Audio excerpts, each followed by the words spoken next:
Social media has a nearly ubiquitous presence in the lives of the most vulnerable among us, our children. An estimated 90% of teens from 13 to 17 use social media, and the stakes to protect them could not be higher. And as society focuses more on the mental health dangers social media can pose for teens, tonight we take a look at the physical danger lurking in the background as well. In our Prime Focus, ABC's Emmanuelle Saliba takes us behind the new technology, looking to help keep child predators at bay as parents nationwide look to safeguard their children. Back in the day, a predator had to physically be in the same location as a minor, as a child, as a victim. When we think of predators, many of us still think of a man in a van waiting near a playground. But the dangers children face today can often be less visible. This is Titania Jordan. She's part of a large team at Bark, a company that uses technology to help parents keep their kids safer online.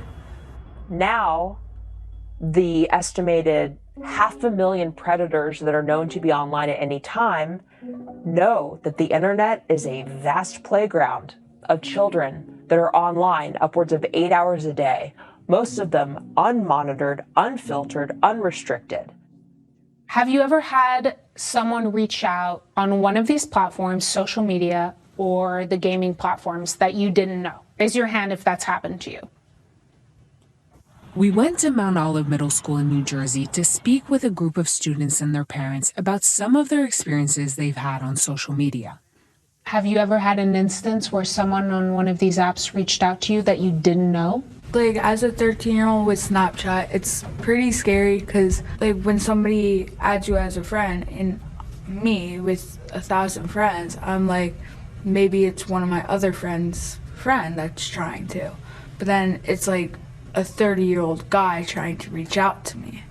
And it's pretty scary. Like, you don't know who you're adding until you add them. Snapchat told ABC News their goal is to make it as hard as possible for young people to be contacted by someone they don't know. They say they have extra safeguards for teens to protect themselves from unwanted contact. But unwanted messages are not isolated to just one platform. You spoke about an instance where your daughter had an interaction with someone online that she didn't know. I have had the instance where one of the accounts that I do manage, adults were reaching out to her under the guise of being a coach, whether they are or are not a coach, but asking where she is, where her tournament would be, where she would be playing, what team, in-depth questions to find out her location, which, raised big red flags for me. It started probably around 10 was the first time, and then now she's 13, and it still has occurred.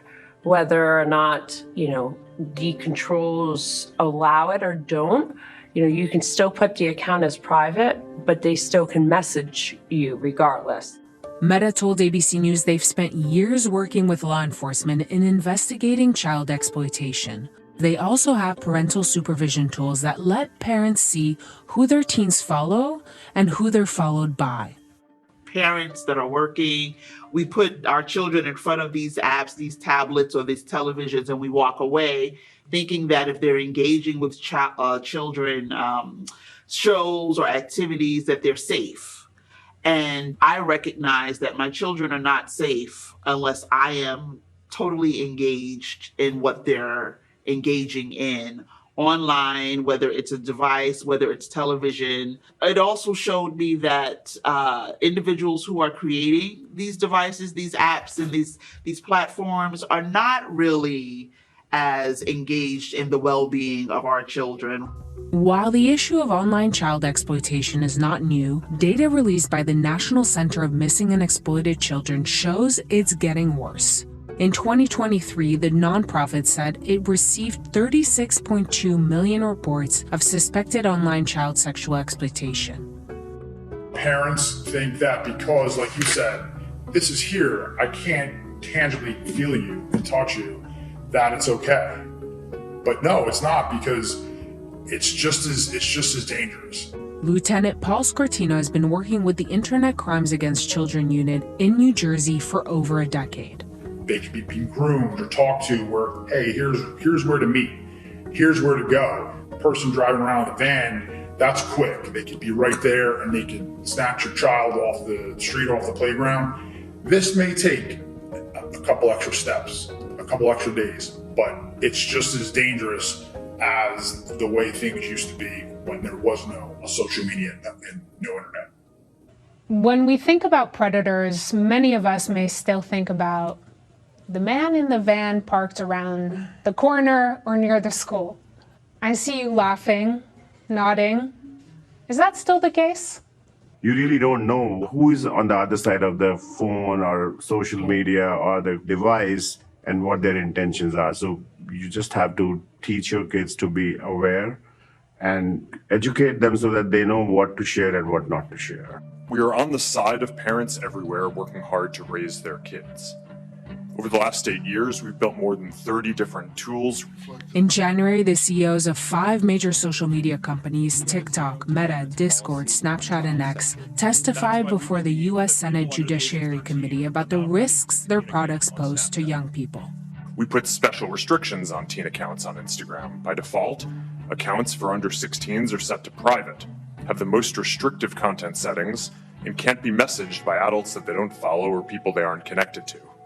The CEOs of these big tech companies, they went in front of Congress and they basically told everyone, these apps are very safe for children and teens to use. I see the air quotes back there. Do you believe that? No. You don't?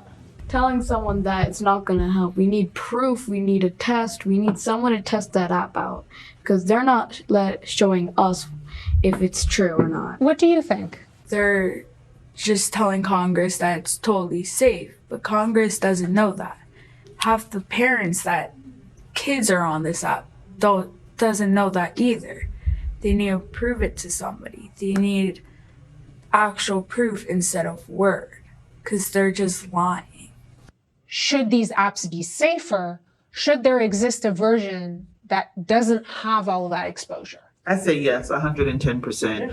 I don't want my children exposed to what I would be exposed. And honestly, I don't want to be exposed to all of that. I'm going to be honest with you. I don't want to see people, I don't want to see that, right? I don't go to those apps.